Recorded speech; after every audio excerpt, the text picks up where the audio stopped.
In May, we're going to be getting a big community hit list and environment update. In the past, the community hit lists have been pretty good. It's basically fixing loads of issues in the game and lots of things that people have wanted fixed for a long time get submitted to Jagex, and then they work through it and pick the most important ones, I guess, and then fix those and put them into the game.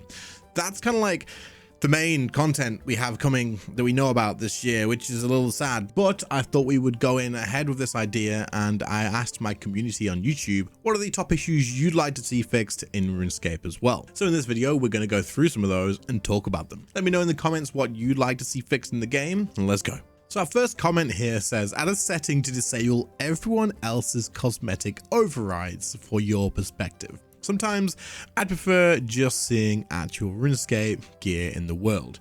I actually kind of agree with this, and I would also probably use this as well. I think the issue is it would likely devalue some of the cosmetics that people have. Like if people are like, I want to get this cosmetic to show it off, but then most people play with this tick box that says don't show other people's cosmetics, people would probably like have less value in cosmetics, right? It would definitely be a thing. Now, I don't think this would be an issue if the game didn't have some insane out there cosmetics. Like there is some crazy cosmetics that have been added to the game that just make no sense. Like RuneScape doesn't have like a theme anymore. Like some of the overrides are so far out of the Gillinor world that it just doesn't really make a whole lot of sense that they even exist in the game, other than maybe trying to just get a little extra sales here and there on some cosmetics that they've made. I do think if they'd stuck to like a specific style and kept it within like boundaries, I guess, some sort of, but it didn't have to be like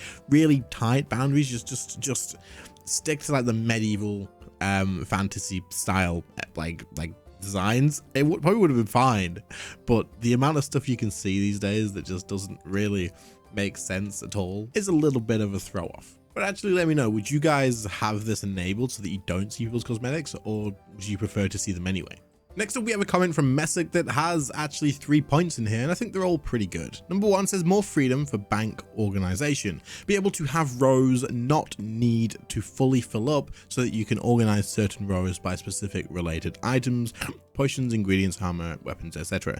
Basically, having what old school RuneScape has, where you can put in like bank fillers. This way the slots can be taken up and you can kind of like have an empty space, because right now if you want to line things up, you better have the perfect amount of like things in that row, otherwise you're going to have to add some random item that doesn't fit as a placeholder, which is a little bit unfortunate, but could be good for people that have like a little bit of OCD with their bank. As you can see on screen right now, my bank, I don't really care.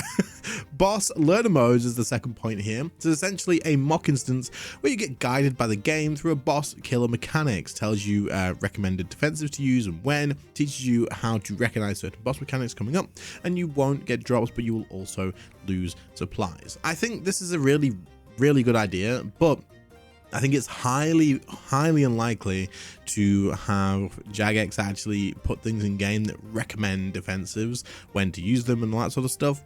I think it should be a thing. Like a lot of MMOs will have this. It says like, press this button to block this attack or deal with this by doing this, right? For learning stuff. It could happen, but then the JMods would have to actually like deal efficiently with that boss and then be able to teach it and put that into the game as well.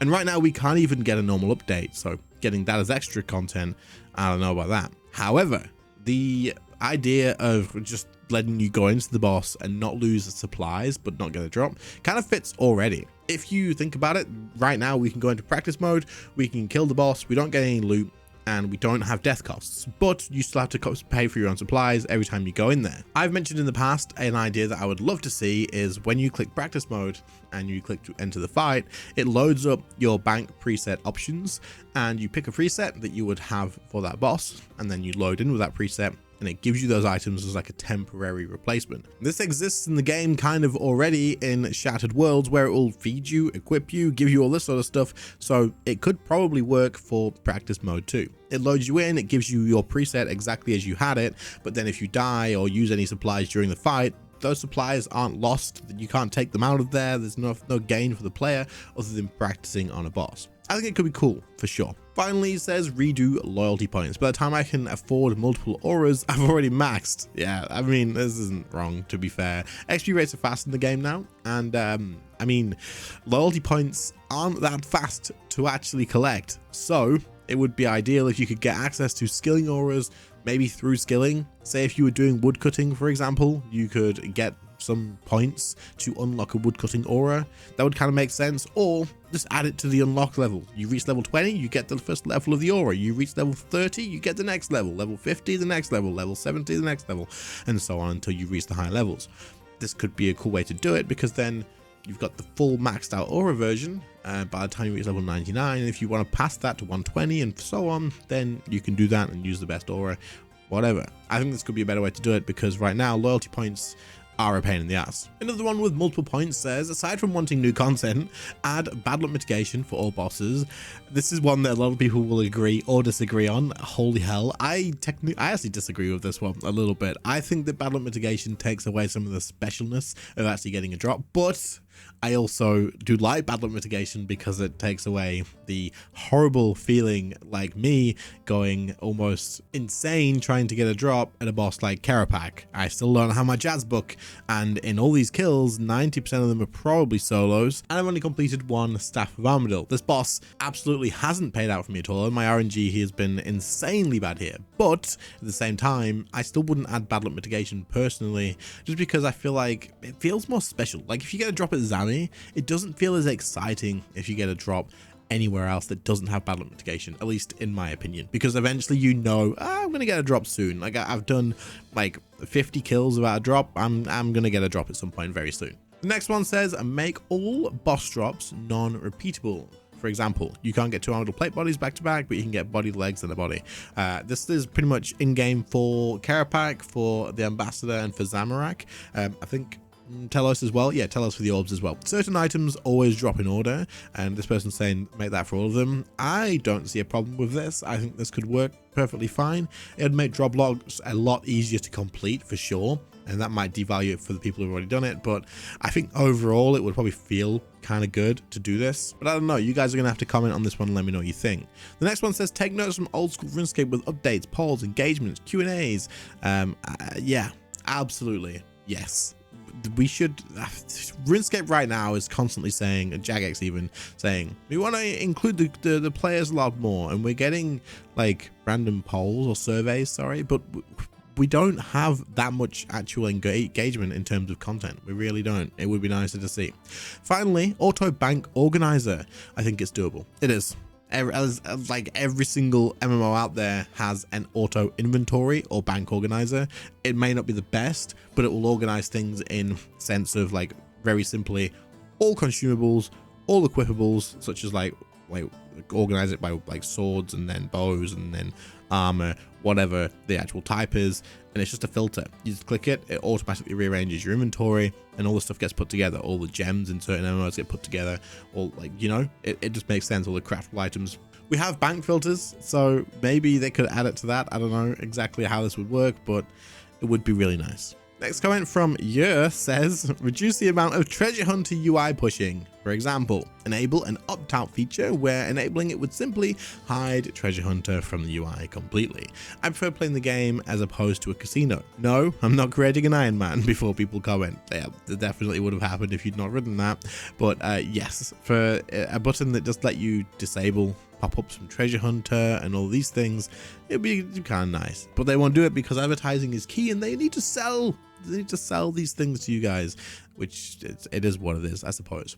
That being said, not creating an Iron Man, like you're right, but like at the same time, don't Iron Man also get these ads? Like I'm sure I've seen on Reddit where Iron Man will log into the game and it'll pop up saying double keys, or this is the new treasure hunter promotion, or something like that, and people post it on Reddit and they're like, why am I getting this as an Iron Man? So it doesn't even help. But in all seriousness, yeah, it would be cool if you could opt out this, and then like if you have to access it or want to access it, you go looking for it yourself. But I doubt that would ever happen, unfortunately. The next comment says, on-screen notifications when any buff or timer expires. It says, yes, we have the buff bar, but a warning similar to familiars or overloads or prayers would be great. Also raids, raid gobies still have Christmas. Do they actually? Holy shit, man.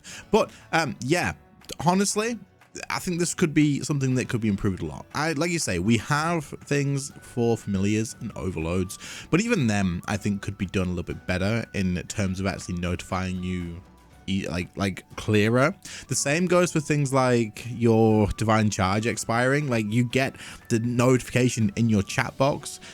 I think if you're filtered, you still have it, but a lot of people have this off and stuff as well. I think a bigger notification for certain buffs expiring, and also certain things like your divine charge or your runes in your rune pouch could be done a lot better for sure. Making sure that you don't enter, say, like a Telos streak and you don't have enough runes to use your spells, or you don't have like any divine charge and you just lose your whole streak because of it. It's happened quite a few times to me, and while that is completely on the player to check that before you go in, it could definitely be done better to make sure that you are aware of these things. While this isn't like a huge deal, it actually would have a much better effect for like newer players staying in the game, because it just makes it easier to follow. Like, the RuneScape's so overwhelming with how much stuff there is in the game and how much is going on, especially in combat.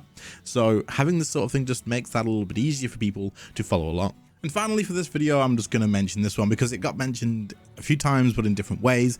And apparently mobile client is insanely bad. Holy crap, I didn't realize it was this bad. But it says, please fix mobile client crashing.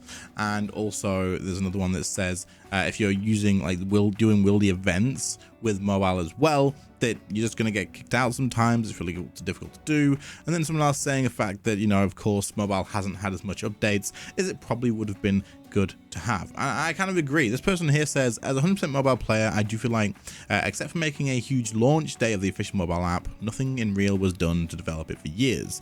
Would love to see some improvements, at least half similar to old school RuneScape app being really dedicated, especially that according to numbers, there are a lot of mobile users. I actually think that the player base would probably have maybe a tiny bit of growth, or it could have had a tiny bit of growth, or a decent amount of growth back in the day when they launched it.